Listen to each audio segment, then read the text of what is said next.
Hello friends, அனைவருக்கும் உற்சாகமான வணக்கம். இன்னைக்கு வீடியோல லா ஆஃப் அட்ராக்ஷன் அப்படிங்கிற புக் யார் எழுதுனதுன்னா மிதேஷ் கத்ரி எழுதின புக்கோட தொடர்ச்சியை தான் பார்க்க போறோம். போன வீடியோல இதுல இருக்கக்கூடிய முக்கியமான அம்சங்கள், நம்மளுடைய FTBA-வை எப்படி ரைஸ் பண்றது, அதுக்கு என்னென்ன டெக்னிக்ஸ் இருக்குன்னு பார்த்தோம். விஜுவலைசேஷன், கிராட்டிடியூட், அதோட தொடர்ச்சி தான் இந்த வீடியோல நம்ம இன்னைக்கு பார்க்க போறோம். அந்த பார்ட் 1 வீடியோட லிங்க் வந்து டிஸ்கிரிப்ஷன்ல இருக்கு.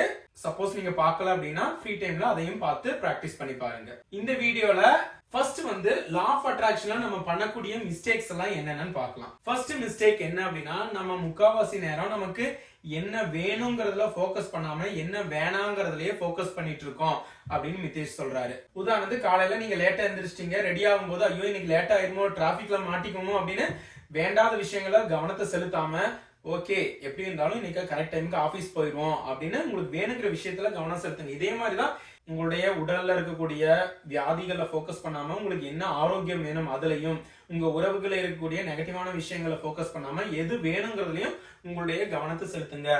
அது நம்ம பண்ணக்கூடிய முதல் மிஸ்டேக்னு இவர் சொல்றாரு. ரெண்டாவது மிஸ்டேக், நம்ம வார்த்தைகளை கவனம் இல்லாம பயன்படுத்துறோம். ஒவ்வொரு வார்த்தைக்கும் ஒரு பவர், ஒரு ஃப்ரீக்வன்சி, ஒரு எனர்ஜி இருக்குன்னு மிதேஷ் சொல்றாரு. நம்ம வார்த்தைகளை கவனமா பயன்படுத்தும் போது அந்த வார்த்தைகள் வலிமையா செயல்பட்டு உங்க வாழ்க்கையில கண்டிப்பா தாக்கத்தை ஏற்படுத்தும். உதாரணத்துக்கு அன்னை தெரசாவை ஒரு முறை இந்த தீவிரவாத ஒழிப்பு பேரணி ஒண்ணு நாங்க நடத்துறோம், அதுக்கு நீங்க தான் தலைமை தாங்கணும்னு அதை நடத்துறவங்க போய் கேட்டிருக்காங்க. இல்ல நான் வரமாட்டேன் அப்படின்னு சொல்றாங்க. ஏன் இப்படி சொல்றீங்க அப்படின்னு கேட்கும்போது, உங்க அந்த தலைப்புலயே தீவிரவாத ஒழிப்பு பேரணின்னு இருக்கு, அதை நீங்க மாத்தி அமைதி பேரணின்னு மாத்துங்க, நான் கண்டிப்பா அதுக்கு வருவேன் அப்படின்னு சொல்றாங்க. நம்ம எந்த விஷயம் வேண்டாம் நம்ம நினைக்கிறோமோ அது இன்னும் ஸ்ப்ரெட் தான் ஆகும். எக்ஸாம்பிள், இன்னைக்கு என் பாஸ் என்ன திட்டமாட்டாருன்னு சொல்லிட்டு போறதுக்கு பதிலா எங்க பாஸ் என்ன ரெஸ்பெக்டா நடத்துவாரு, என்கிட்ட வந்து பொறுமையா பேசுவாரு, உங்களுக்கு என்ன விஷயம் வேணுங்கிறதுல வார்த்தைகளை பயன்படுத்துங்க, வேண்டாத வார்த்தைகளை அவாய்ட் பண்ணுங்க அப்படின்னு நம்ம பண்ணக்கூடிய இரண்டாவது மிஸ்டேக்கை இங்க மென்ஷன் பண்றாரு. நம்ம பண்ணக்கூடிய மூணாவது mistake, I want or I will ஸ்டேட்மெண்ட்ஸை யூஸ் பண்றது. எனக்கு இது வேணும், இந்த கார் வேணும், இந்த ப்ரொமோஷன் வேணும், இந்த லைஃப் பார்ட்னர் வேணும், இல்ல நான் இதை அச்சீவ் பண்ண போறேன், இந்த ப்ராஜெக்டை முடிக்க போறேன் அப்படின்னு நம்ம ஃபியூச்சர் டென்ஸ்லயும் இல்ல வேணுங்கிற மைண்ட் செட்லயும் இருக்காம, எனக்கு இப்ப இது கரண்டா இருக்கு, என்கிட்ட அது இருக்கு அப்படின்னு மாத்துங்க. ஐ ஹேவ் இல்ல ஐ ஆம், நான் இந்த பர்சனை மாறிட்டேன், இல்ல இந்த விஷயம் எனக்கு கிடைச்சிருச்சுன்னு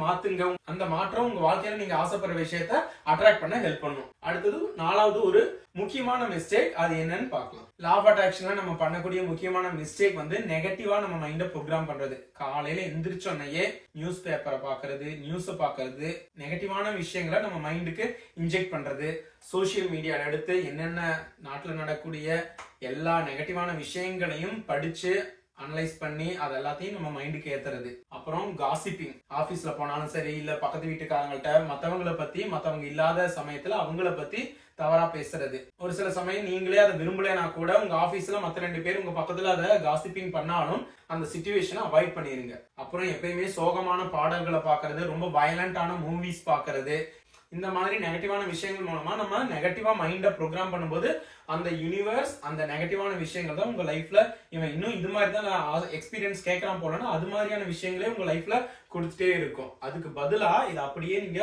மாத்தி பண்ணுங்க. நெகட்டிவான நியூஸ் பாக்குறதுக்கு பதிலா இன்ஸ்பைரிங் ஸ்டோரிஸ், பெரிய பெரிய நல்ல அச்சீவ் பண்ண தலைவர்கள் பத்தினது, உங்களை ஊக்கப்படுத்தக்கூடிய கதைகள், அந்த மாதிரி படிக்கலாம். இல்லைன்னா லா ஆஃப் அட்ராக்ஷன்ல சக்சஸ் ஸ்டோரிஸ், யாரெல்லாம் இந்த லா ஆஃப் அட்ராக்ஷனை யூஸ் பண்ணி எவ்வளவு மோசமான நிலைமையில இருந்து எவ்வளவு நல்ல நிலைமைகளுக்கு வந்திருக்காங்க அப்படின்னு சக்சஸ் ஸ்டோரிஸை படிக்கிறதன் மூலமா அவங்க எப்படியெல்லாம் டெக்னிக்ஸ் அப்ளை பண்ணாங்களோ அதை நம்ம வாழ்க்கையில அப்ளை பண்றது மூலமா உங்க வாழ்க்கையிலையும் நீங்க ஆசைப்படுற விஷயத்தை மேனிஃபெஸ்ட் பண்ணலாம். எப்பயும் ஹாப்பியான மியூசிக்கையும் ஃபீல் குட் மூவிஸையும் பார்க்கலாம். தினமும் ஏதாவது ஒரு புது புது விஷயத்தை கத்துக்கிறது, இல்ல புது புது விஷயங்களை படிக்கிறது.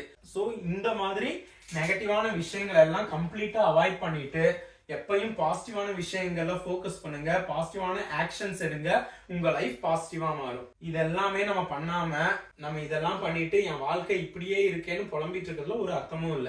நம்ம டெஸ்டினேஷன் என்னவோ அதுக்குரிய பாத்துல நம்ம டிராவல் பண்றதுக்கு என்னென்ன ஸ்டெப்ஸ் எல்லாம் எடுக்கணும் அதெல்லாம் நீங்க கான்சியஸா எடுங்க. நீங்க உங்களுடைய ஆசைப்படுற அந்த டெஸ்டினேஷன் சீக்கிரம் ரீச் பண்ணிடுவீங்க. அடுத்த டூல் வந்து ரெக்கார்டிங் டெக்னிக். நம்ம எல்லாத்தையுமே இப்போ ஒரு ஸ்மார்ட் போன் இருக்கு, அதுல நம்மளுடைய வாய்ஸை ரெக்கார்ட் பண்ண முடியும். அந்த வாய்ஸ் ரெக்கார்டரை யூஸ் பண்ணி உங்களுக்கு எந்தெந்த விஷயங்கள்லாம் வேணுமோ அதெல்லாம் அஃபர்மேஷன்ஸா இல்ல எந்த மாதிரி எல்லாம் எக்ஸ்பீரியன்ஸ் வேணுமோ அதை ரியலா நடக்கிற மாதிரி பிரசன்ட் டென்ஸ்ல நடக்கிற மாதிரி உங்க வாய்ஸ்லயே ரெக்கார்ட் பண்ணி வச்சுட்டு தினமும் நைட்டு தூங்குறதுக்கு முன்னாடி இல்ல தூங்கும் போதே நீங்க அப்படியே கேட்டே தூங்குறதா ரெக்கார்டிங் டெக்னிக். உதாரணத்துக்கு இவர் இந்த புக்ல நிறைய சாட்சிகள் இவருடைய லா ஆஃப் அட்ராக்ஷன் ஒர்க் ஷாப்ஸ்ல அட்டன் பண்ணி ஏகப்பட்ட லைஃப் சேஞ்சிங் ஸ்டோரிஸ டெஸ்டிமோனியா ஷேர் பண்ணியிருக்காரு. அதுல இந்த ரெக்கார்டிங் டெக்னிக் ஒரு டெஸ்டிமோனியை ஷேர் பண்றாரு. அது என்னன்னா, ஒருத்தர் வந்து ஒரு வியாபாரத்துல பயங்கர நஷ்டம், கிட்டத்தட்ட 40 லட்சம் ரூபாய் லாஸ்ல ஆயிடுச்சு. என்ன பண்றதுனே தெரியல, அடுத்து என்ன பண்றதுக்கு கையில சுத்தமா காசும் இல்ல. இவரோட ஒர்க் ஷாப், நிதேஷ் கத்ரியோட ஒர்க் ஷாப் பத்தி கேள்விப்பட்டுட்டு சரி இதுதான் லாஸ்ட் ஹோப், ஓகே இந்த கிளாஸ லாஸ்டா இருக்கக்கூடிய பணத்தை வச்சு அட்டன் பண்ணி பார்ப்போம், ஏதாவது லைஃப்ல மாற்றம் நடக்குதான்னு வந்து ட்ரை பண்ணிருக்காரு. அவருக்கு சொன்னக்கூடிய டூல்ஸ் எல்லாம் அப்ளை பண்ணிருக்காரு. குறிப்பா இந்த ரெக்கார்டிங் டெக்னிக்கை அப்ளை பண்ணிருக்காரு. எப்படி அவர் வாய்ஸ் ரெக்கார்ட் பண்ணாருன்னா 3 ஸ்டேட்மெண்ட்ஸ் எக்ஸ்பிளைன் பண்ணிருக்காரு. ஃபர்ஸ்ட் வந்து, நான் ரொம்ப நன்றியுணர்வோடும் மகிழ்ச்சியோடும் இருக்கேன். எதுக்காக?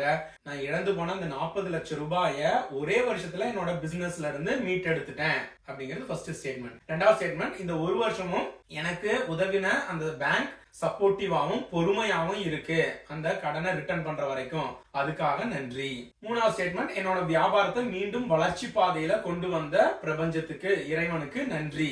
இந்த 3 ஸ்டேட்மெண்ட்டையும் வாய்ஸா ரெக்கார்ட் பண்ணிட்டு டெய்லியும் நைட்டு கிட்டத்தட்ட 6-7 மணி நேரம் தூங்குறாருன்னா அதை போட்டு தூங்கிட்டே இருந்திருக்காரு. இப்படி நீங்க கேட்டு தூங்கும் போது உங்களுடைய ஆழ்மனத்துல இது ரெஜிஸ்டர் ஆக ஆரம்பிக்கும். அவருடைய வாழ்க்கையிலும் இதுதான் நடந்திருக்கு. எக்ஸாக்டா ஒரு வருஷத்துல அந்த 40 லட்சம் ரூபாய் கடனையும் அடைச்சிட்டாரு. அதுக்கு மேல ஒரு 10 லட்சம் ரூபாய் லாபத்தையும் பாத்துட்டாரு. அவர் அந்த புக்ல சொல்றாரு, இது நடந்து இப்ப 3 வருஷம் ஆயிடுச்சு, இப்ப அவர் வந்து ஒரு பெரிய கோடீஸ்வரனா இருக்காரு அப்படின்னு அந்த டெஸ்டிமோனியை ஷேர் பண்ணியிருக்காரு இந்த புக்ல. இது மாதிரி உங்க வாழ்க்கையில எந்தெந்த அனுபவங்கள் எல்லாம் நீங்க பெறணும்னு ஆசைப்படுறீங்களோ அதை உங்களுடைய சொந்த குரல்ல ரெக்கார்ட் பண்ணி இயர்போன்ஸ் இல்லாம போனை சார்ஜ்ல போடாம இதை யூஸ் பண்ணுங்க. ஜஸ்ட் போன்லயே அது ஓடுற மாதிரி பக்கத்துல வச்சுட்டு சார்ஜ்ல போடாம கேட்டு தூங்கலாம். இது ரொம்ப ரொம்ப பவர்ஃபுல்லான டெக்னிக். உங்க வாழ்க்கைய அந்த நெகட்டிவ் ட்ராக்ல இருந்து பாசிட்டிவ் ட்ராக்கு ஷிஃப்ட் பண்றதுக்கு ரொம்ப அற்புதமான டூல் ரெக்கார்டிங் டெக்னிக். அடுத்தது ஃபர்கிவ்னஸ் எக்ஸசைஸ். ஏற்கனவே ஒரு வீடியோல இதை பத்தி சொல்லியிருக்கேன். அது எப்படி பண்ணணும் அப்படின்னா, நிறைய டைம் நம்மளுடைய சின்ன வயசுல இருந்து நமக்கு தெரியாமலேயே ஒரு சில மனிதர்களை பத்தி நெகட்டிவான விஷயங்களை நம்ம ஆள் மனசுல ஸ்டோர் பண்ணி இருக்கோம். மன்னிக்க முடியாத நிலைமையில இருக்கிறோம். ஆனா பாக்குறதுக்கு நம்ம ரொம்ப அன்பா இருக்கிற மாதிரி நன்றியுணர்வோட இருக்கிற மாதிரி தெரிஞ்சாலும் ஏதாவது ஒரு நெகட்டிவான சிச்சுவேஷன்ல நம்மள அறியாமலேயே நம்மளுடைய ஆள் மனசுல ரெக்கார்ட் ஆயிருக்கும். நீங்க இந்த மன்னிக்கும் பயிற்சி ஃபர்கிவ்னஸ் லிஸ்ட் எழுதும் போது பீஸ்ஃபுல்லான ஒரு இடத்துல உட்காந்து உங்க லைஃப்ல உங்களுக்கு பிடிக்காத மனிதர்கள், பிடிக்காத விஷயங்கள் ஏதாவது இருக்குதான்னு யோசிச்சு பார்த்துட்டே இருங்க. ஏன்னா அப்படி ஒரு அன்ஃபர்கிவ்னஸ் உங்க மைண்ட்ல இருந்துச்சுன்னா அது ஒரு பிளாக், உங்களுடைய அந்த ரிசீவிங் எனர்ஜியை தடை செய்யக்கூடிய ஒரு விஷயம். அதனால யார் மேலேயாவது கோபமோ பொறாமையோ எரிச்சலோ இருந்துச்சுன்னா அதை கம்ப்ளீட்டா ரிமூவ் பண்ணீங்கன்னா தான் உங்களால அந்த ஃபுல் ரிசீவிங் ஜோன், பெர்ஃபெக்ட் ஜோன்ல இருக்க முடியும்னு நிதேஷ் சொல்றாரு. அது எப்படி எழுதுனா, ஒரு பேப்பர்ல நான் இவரை இந்த காரணங்களுக்காக மன்னிக்கிறேன், மனசார மன்னிங்க. சும்மா பேப்பர்ல மட்டும் எழுதாம ஃபீல் பண்ணி மன்னிங்க. இனிஷியலா மன்னிக்க முடியாது, கஷ்டமா இருக்கும். அவங்க மிகப்பெரிய துரோகம் கூட பண்ணிருக்கலாம். ஃபர்ஸ்ட் ரொம்ப கஷ்டமா இருக்கும். தொடர்ந்து இந்த ஃபர்கிவ்னஸ் லிஸ்ட் எழுதும் போது ஆட்டோமேட்டிக்கா உங்களால அவங்கள மன்னிக்க முடியும். இந்த ஃபர்கிவ்னஸ் லிஸ்ட் பண்ணும்போது ஆட்டோமேட்டிக்கா அந்த யூனிவர்ஸ் உங்களுக்கு வேணுங்கிறதெல்லாம் கொடுக்கும். அடுத்தது நம்ம பண்ணக்கூடிய, நம்மள அறியாமலே பண்ணக்கூடிய விஷயம் பொறாமப்படுறது. யாராவது ஒரு பணக்காரன் பார்த்தாலோ இல்ல அற்புதமான தம்பதியை பார்த்தாலோ நம்மள்ட்ட இல்லாத விஷயத்த இன்னொருத்தவங்ககிட்ட இருக்கும்போது நம்மள அறியாமலே இவங்களுக்கு எல்லாம் கிடைக்குது நமக்கு கிடைக்கலையேன்னு ஒரு ஏக்கம் இல்ல பொறாமை அப்படின்னு சொல்லலாம். நீங்க எப்பெல்லாம் ஒரு விஷயத்து மேல பொறாமப்படுறீங்களோ அது நீங்க யூனிவர்ஸ்க்கு சென்ட் பண்ற சிக்னல். நீங்க பொறாமப்படுறீங்கன்னா அது எப்படி எடுத்துக்கணும்னா, இவன் இதை பார்த்தா, ஒரு விஷயத்த பார்த்தா கோவப்படுறான், எரிச்சல் ஆகிறான், அப்ப இந்த விஷயம் அவனுக்கு வேணாம் போல அப்படின்னு அதை கொடுக்காது. ஒரு செல்வ செழிப்போட யாராவது இருந்தா அவங்கள பார்த்து நம்மளும் அந்த மாதிரி இருக்க போறோம்னு அந்த மைண்ட் செட்டை நீங்களும் ஃபீல் பண்ணுங்க. உங்களை அறியாமலேயே அந்த பொறாம வரும்பொழுது நீங்க ஐ ஆம் தட் ஐ ஆம்னு சொல்லலாம். அதாவது அவரும் நீங்க தான், உங்களோட இன்னொரு பாதி தான் அவரு, உங்களுடைய இன்னொரு பாதி தான் அந்த கப்பிள். சோ எதெல்லாம் நீங்க வேணும்னு ஆசைப்படுறீங்களோ அவங்களெல்லாம் பார்க்கும்போது ஐ ஆம் தட் ஐ ஆம், ஐ ஆம் தட் ஐ ஆம்னா அத அந்த ஸ்டேட் ஆஃப் பீயிங் நீங்களும் இப்ப எடுத்துக்கிறீங்கன்னு அர்த்தம். சோ அந்த மைண்ட் செட்லயே இருக்கும் பொழுது நீங்களும் அந்த செல்வ செழிப்பா இருக்கிற மனிதரை போல மாறுவீங்க.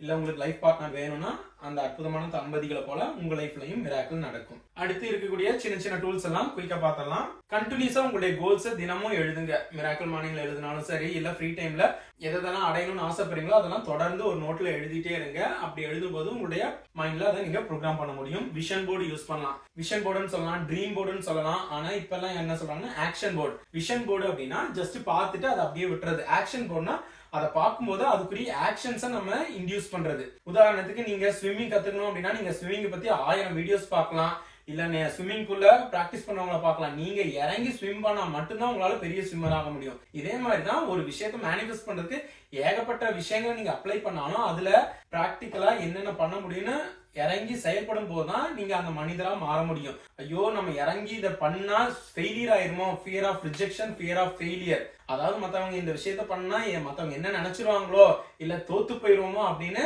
பயந்து அந்த செயலை செய்யாம இருக்கிறதா நம்ம பண்ற மிகப்பெரிய மிஸ்டேக் அப்படின்னு பொதுவாவே எல்லா லா ஆஃப் அட்ராக்ஷன் எக்ஸ்பர்ட்ஸும் சொல்றது. அதனால விஷன் போர்டை ஜஸ்ட் விஷுவலைசேஷனுக்காக மட்டும் பயன்படுத்தாம அதற்குரிய செயல்களையும் சேர்த்து பயன்படுத்துறதுக்காக ஆக்ஷன் போர்டாவும் பயன்படுத்துங்க. அடுத்தது டெமோஸ் பாக்குறது. உங்களுக்கு பிடிச்ச காரை வாங்கணும்னு ஆசைப்பட்டீங்கன்னா போயிட்டு அந்த காரை டெஸ்ட் டிரைவ் பண்ணி பாக்குறது, அந்த காருக்குள்ள உட்காந்து செல்ஃபி எடுத்து பாக்குறது, அந்த காரை ஓட்டும் போது எப்படி எப்படிலாம் ஃபீல் பண்றீங்களோ அது எல்லாத்தையுமே உங்க மைண்ட்ல ரெஜிஸ்டர் பண்ணிக்கிறது. அப்போ உங்களுக்கு விஷுவலைசேஷன் பண்ணும்போது அந்த எமோஷன்ஸ், அந்த சென்சஸ் எல்லாம் நீங்க ஈஸியா கொண்டு வர முடியும். அதே மாதிரிதான் வீடு.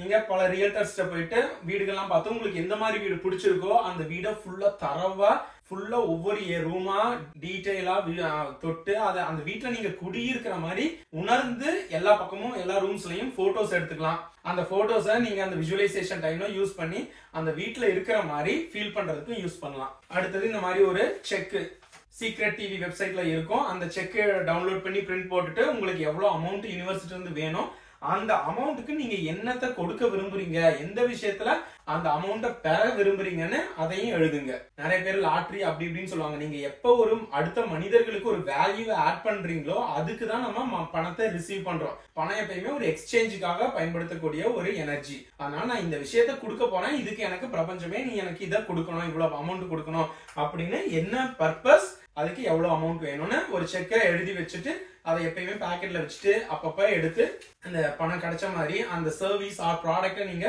டெலிவர் பண்ற மாதிரி விஷுவலைஸ் பண்ணி பார்க்கலாம். இது ரோண்டா பிரெயின் தன்னுடைய மேஜிக் புக்ல எக்ஸ்பிளைன் பண்ண டெக்னிக். இந்த புக்ல இவர் சொல்லல, இந்த செக் ரோண்டா பிரெயின் சொன்ன டெக்னிக். அதே மாதிரி ரோண்டா பிரெயின் அந்த மாயாஜால பயிற்சியில சொன்ன இன்னொரு டெக்னிக் நன்றியுணர்வுக்கெல்லாம் பயன்படுத்துறது. இந்த மாதிரி ஒரு கூழாங்கல்லை எடுத்து உங்க பாக்கெட்ல எப்பயுமே வச்சுக்கலாம். நைட்டு தூங்கும்போது பக்கத்துல வச்சுக்கலாம். உங்களுக்கு எப்பப்பெல்லாம் மைண்ட் அப்செட் ஆகும் அந்த கல்லை எடுத்து வச்சு உங்க வாழ்க்கையில நன்றியுணர்வை ஃபீல் பண்ணக்கூடிய ஒரு 3-4 விஷயங்களை யோசிச்சு பார்த்து அந்த நன்றியுணர்வை ஜெனரேட் பண்றது. அப்படி நீங்க ப்ரோக்ராம் பண்ணும்போது ஆட்டோமேட்டிக்கா உங்க பாக்கெட்ல இந்த நன்றியுணர்வுகளை தொட்டாலே உங்களுடைய அந்த FTBA அலைன்மெண்ட் சேஞ்ச் ஆகும். நெகட்டிவ்ல இருக்கும்போது பாசிட்டிவா உங்களுடைய வைப்ரேஷனை ஃப்ரீக்வன்சியை சேஞ்ச் பண்ண முடியும். கல்யாணம் ஆகல, சீக்கிரம் கல்யாணம் ஆகணும்னு ஆசைப்படுறவங்க உங்களுடைய ஆக்ஷன் போர்ட்ல உங்களுக்கு பிடிச்ச மாதிரியான ஒரு வெட்டிங் கார்டை பிக்ஸ் பண்ணி வச்சுட்டு அந்த வெட்டிங் கார்டை எல்லாருக்கும் கொடுக்குற மாதிரி உங்களுடைய கல்யாணம் நல்லபடியா நடந்து முடிஞ்ச மாதிரி எல்லாம் விஷுவலைஸ் பண்ணி பார்க்கலாம். அடுத்தது நீங்க ஒரு கண்ட்ரிக்கு போறீங்க அப்படின்னா அந்த கண்ட்ரிக்குரிய கரன்சியை கொடுத்தாதான் அந்த கண்ட்ரில உங்களுக்கு தேவையான சர்வீஸோ பொருளோ கிடைக்கும். உதாரணத்துக்கு ஒரு நாட்டுக்கு போகும்போது அந்த நாட்டுல போய் என்னோட இந்தியன் ருபீஸ கொடுக்க முடியாது. அந்த நாட்டுல USDயா இல்ல யூரோஸா அந்த கரன்சில கொடுக்கும் பொழுதுதான் நமக்கு தேவையானது கிடைக்கும். அதே மாதிரிதான் இந்த பிரபஞ்சத்துல நீங்க கொடுக்கக்கூடிய கரன்சி என்னன்னா உங்களுடைய எனர்ஜி. நீங்க எந்த எனர்ஜில இருக்கிறீங்களோ அந்த கரன்சியை பேஸ் பண்ணி தான் உங்களுக்கு தேவையான எல்லாமே கிடைக்கும். அதனால நீங்க எந்த எனர்ஜி மோட்ல அந்த கரன்சி மோட்ல இருக்கீங்கிறதுல கவனமா இருங்க. இது எல்லாமே நம்ம ட்ரை பண்ணாலும் கடைசியா ஒன்னே ஒண்ணு நம்ம பண்ணணும். அது என்ன அப்படின்னா கம்ப்ளீட்டா சரண்டர் பண்ணிடுது அந்த யூனிவர்ஸ் கிட்ட முழுசா. அதாவது இந்த லாஜிக்கல் மைண்ட யோசிக்காம இப்ப நீ இருக்கிற நிலைமைக்கு இதெல்லாம் நடக்குமா சாத்தியமானு கேட்டே இருக்கும். அந்த லாஜிக்க ஓரமா வச்சுட்டு கம்ப்ளீட்டா யூனிவர்ஸுக்கு சப்மிட் பண்ணும்போது சரண்டர் பண்ணும்போது உங்க லைஃப்ல மேஜிக் நடக்க ஆரம்பிக்கும். இந்த லா ஆஃப் அட்ராக்ஷன்ங்கிறது it's not a world of logic, it's a world of மேஜிக்னு மிதேஷ் கத்ரி சொல்றாரு. அந்த கம்ப்ளீட் சரண்டர் பண்ணும்பொழுது டோன்ட் ஆஸ்க் ஹவ், இது எப்படி நடக்கும், இப்ப இருக்கிற நிலைமை வச்சு அந்த நிலைமைக்கு எப்படி நீ ரீச் ஆகணும் அந்த ஹவ்வ கேட்காதீங்க. உங்களுக்கு தேவையானது வாட், என்ன வேணுங்கிறத மட்டும் கொடுங்க. ஹவ்வ அந்த யூனிவர்ஸ் சார்ட் அவுட் பண்ணிக்கும் அப்படின்னு ஆத்தர் சொல்றாரு. அடுத்தது என்ன சொல்றான்னா அன்கண்டிஷனல் ஹாப்பினஸ் வேணும். அன்கண்டிஷனல் லவ்னு கேள்விப்பட்டிருக்கோம். அதாவது ஒரு ஹஸ்பண்ட் அண்ட் ஒய்ஃப் இல்ல லவ்வர்ஸ்குள்ள ஒரு அன்கண்டிஷனல் லவ், நீ இதை செஞ்சாதான் நான் மேல அன்பா இருப்பேன், இல்ல இந்த மாதிரி நடந்துக்கிட்டாதான் உன்கிட்ட பாசமா இருப்பேங்கிறது கண்டிஷனல் லவ். அப்படி இல்லாம அன்கண்டிஷனலா லவ் பண்ணுங்க அப்படின்னு சொல்றத கேள்விப்பட்டிருக்கோம். நம்ம லா ஆஃப் அட்ராக்ஷனுக்கு தேவையானது அன்கண்டிஷனல் ஹாப்பினஸ். இந்த விஷயம் கிடைச்சாதான் சந்தோஷமா இருப்பேங்கிறது பதிலா எது கிடைச்சாலும் கிடைக்கலனாலும் ஒரு குழந்தைய போல எப்பயுமே சந்தோஷமான மனநிலையில இருங்க அப்படின்னு சொல்றாரு. ஒரு சின்ன குழந்தை என்ன பண்ணும், அடுத்த வேளை நமக்கு சாப்பாடு கிடைக்குமா கிடைக்காதா, இல்ல துணி கிடைக்குமா கிடைக்காதான்னு யோசிச்சுட்டு இருக்காது. அதுக்கு பசிச்சதுன்னா அழுகும், சாப்பாடு கொடுத்ததுக்கு அப்புறம் அமைதியாயிரும், தூங்கிரும். அது மாதிரி நீங்க ஒரு பாசிட்டிவான அமைதியான மைண்ட் செட்லயே இருங்க. அந்த ஆன்ஷியஸ் மோட்ல ஐயோ இது கிடைச்சிருமா கிடைக்காதாங்கிற அந்த அட்டாச்மெண்ட்ல இருக்காதீங்க அப்படின்னு மிதேஷ் சொல்றாரு. அடுத்தது stop using law of attraction ஒரு சின்ன டாபிக் கொடுத்திருக்காரு. உங்களுக்கு கண்டினியூஸா லா ஆஃப் அட்ராக்ஷன் டெக்னிக்ஸ் எல்லாம் அப்ளை பண்ணிட்டே இருக்கீங்க, ஒரு கட்டத்துல எதுவுமே ஒர்க் ஆகல, ஃப்ரஸ்ட்ரேஷன் மோடுக்கு போயிட்டீங்க அப்படின்னா கொஞ்ச நாளைக்கு எதையுமே பிராக்டிஸ் பண்ணாதீங்க. எந்த லா ஆஃப் அட்ராக்ஷன் டெக்னிக்ஸையும் பிராக்டிஸ் பண்ணாம அப்படியே விட்டுருங்க. கொஞ்ச நாள் போகட்டும், அந்த எரிச்சல் கோபம் எல்லாம் கொஞ்சம் செட்டில் ஆகட்டும். அதுக்கப்புறம் எப்ப உங்களுக்கு நம்பிக்கை வருதோ அப்ப நான் ஃப்ரெஷ்ஷா ஸ்டார்ட் பண்ண போறேன், கண்டிப்பா யூனிவர்ஸ் எனக்கு கொடுக்கும் அப்படின்னு ஒரு ரீஸ்டார்ட் பண்ணுங்க. இப்ப நீங்க எல்லா டெக்னிக்ஸையும் அப்ளை பண்ணி எதுவுமே நடக்கலன்னா ஒரு 1 வீக்கோ 10 டேஸோ விட்டுருங்க. எதுவுமே பண்ணாதீங்க. விஜுவலைசேஷன், அஃபர்மேஷன், கிராட்டிடியூட் எதுவுமே பண்ணாம கம்ப்ளீட்டா விட்டுட்டு 10 டேஸ் கழிச்சு உங்களுக்கு எப்ப நம்பிக்கை வரும்போது ஸ்டார்ட் பண்ணுங்கன்னு சொல்றாரு. நமக்கு லா ஆஃப் அட்ராக்ஷன் ஒர்க் ஆகாததுக்கு 2 காரணம் இருக்கு அப்படின்னு இவர் சொல்றாரு. ஒன்னு வந்து பிளாக்கிங் த கோல்ஸ். இது ஏற்கனவே நம்ம பார்த்தோம், ஒரு 4 மிஸ்டேக்ஸ்னால நம்மளே நம்மளுடைய அந்த கோல்ஸை பிளாக் பண்ணிட்டு இருக்கோம். அதெல்லாம் நீங்க கிளியர் பண்ணீங்கன்னா சரியாயிரும். இன்னொரு reason, you are destined for something else. அதாவது இந்த யூனிவர்ஸ் உங்களுக்கு வேற ஏதோ ஒரு பிளான் வச்சிருக்கு. அந்த பிளான்ல நம்ம போகாம அதுக்கு ஆப்போசிட் டைரக்ஷன்ல நம்ம ட்ரை பண்ணிட்டே இருந்தோம்னா அது லா ஆஃப் அட்ராக்ஷன் ஒர்க் ஆகாது. உங்களுக்கு வேற ஏதோ பர்சனை வச்சிருக்கலாம், நான் அந்த பர்சனை ஃபோக்கஸ் பண்ணாம நான் இந்த பொண்ணுதான் இந்த பையன் தான் வேணும்னு நான் முயற்சி பண்ணும்போது அது வேலை செய்யாம போகும் லா ஆஃப் அட்ராக்ஷன். அதே மாதிரி உங்களுடைய லைஃப் பர்பஸ், ஒரு பிசினஸ், உங்களுடைய ப்ரொஃபஷன், ஒரு ஏதாவது ஒரு லைஃப்க்கு ஒரு அர்த்தத்தை கொடுக்கக்கூடிய வேற தொழிலோ ப்ரொஃபஷனோ இருக்கலாம். அதை விட்டுட்டு வேற டீவியேட் ஆகி போகும் பொழுது அதுல நம்ம இந்த லா ஆஃப் அட்ராக்ஷன் டெக்னிக்ஸ் எல்லாம் பிராக்டிஸ் பண்ணும்போது சில சமயம் அது வேலை செய்யாது.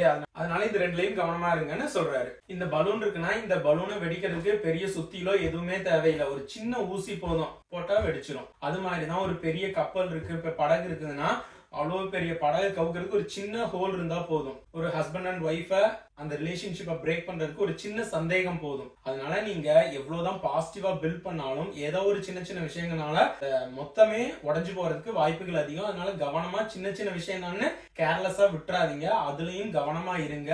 நம்ம இந்த வீடியோட எண்டுக்கு வந்தாச்சு. போன வீடியோலையும் இந்த வீடியோலையும் சொல்லப்பட்ட எல்லா டெக்னிக்ஸையும் நீங்க அப்ளை பண்ணும்போது லா ஆஃப் அட்ராக்ஷன் டெக்னிக்ஸ் எல்லாம் நீங்க தொடர்ந்து பிராக்டிஸ் பண்ணும்பொழுது நீங்க ஆசைப்படுறது எல்லாமே மேனிஃபெஸ்ட் பண்ண முடியும். அந்த குறிப்பா விஜுவலைசேஷன், நம்ம we think in terms of pictures ன்னு சொல்லுவாங்க. அந்த கற்கால மனிதர்கள் அந்த மொழி உண்டாகிறதுக்கு முன்னாடி என்ன பண்ணுவாங்கன்னா வெளியில போயிட்டு வரும்போது தனக்கு என்னென்ன நடந்துச்சுன்னு படங்களா வரைஞ்சு காட்டிதான் தன்னுடைய குடும்பத்தினருக்கு விளக்குவாங்களாம். அதனால நம்ம மூளை ஈஸியா பிக்சர்ஸ் அண்டர்ஸ்டாண்ட் பண்ணிக்கும். விஜுவலைசேஷனையும் விஷன் போர்டையும் நீங்க ப்ராப்பரா யூஸ் பண்ணீங்கன்னா நீங்க ஆசைப்பட்டதெல்லாம் மேனிஃபெஸ்ட் பண்ணலாம். கிராட்டிடியூட் பிராக்டிஸ், ஃபர்கிவ்னஸ் லிஸ்ட், இன்னும் இதுல சொல்லப்பட்ட விஷயங்கள் எல்லாம் நீங்க தொடர்ந்து பிராக்டிஸ் பண்ணுங்க. ஒரு கட்டத்துல வெறுப்பான நிலைக்கு போயிட்டீங்க அப்படின்னா ஒரு 10-15 நாள் ஃப்ரீ விட்டுட்டு அதுக்கப்புறம் தொடர்ந்து நம்பிக்கை வரும்பொழுது ஆரம்பிங்க. இதை நீங்க தொடர்ந்து பண்ணும்பொழுது யூனிவர்ஸ் என்ன பண்ணும் உங்களுக்கு அப்படின்னா, உங்களுடைய விருப்பமே எனது கட்டளை, யுவர் விஷ் இஸ் மை கமாண்ட்னு எடுத்துக்கிட்டு நீங்க ஆசைப்படுற எல்லாத்தையும் உங்க வாழ்க்கையில அந்த ரியாலிட்டியா மாத்தி கொடுக்கும். இந்த வீடியோ உங்களுக்கு பயனுள்ள விதத்துல இருந்திருக்கும் நான் நம்புறேன். அப்படி யூஸ் ஆக நம்பினீங்கன்னா லைக்கா கமெண்டா ஷேர் பண்ணுங்க. ஒவ்வொரு வாரமும் வியாழக்கிழமை நைட்டு 7:30 மணிக்கு நம்ம சேனல்ல புது வீடியோ ரிலீஸ் ஆகும், பார்த்து பயன்பெறுங்க. நம்ம சேனலை இது வரைக்கும் சப்ஸ்கிரைப் பண்ணாம இருந்தீங்கன்னா சப்ஸ்கிரைப் பண்ணிங்க. இது மாதிரி பயனுள்ள வீடியோக்களை தொடர்ந்து பாருங்க. இன்னொரு அமேசிங் கான்செப்டோட உங்களை சந்திக்கிறேன். அது வரைக்கும் be healthy, be wealthy. I am your spiritual friend Praveen. Thank you.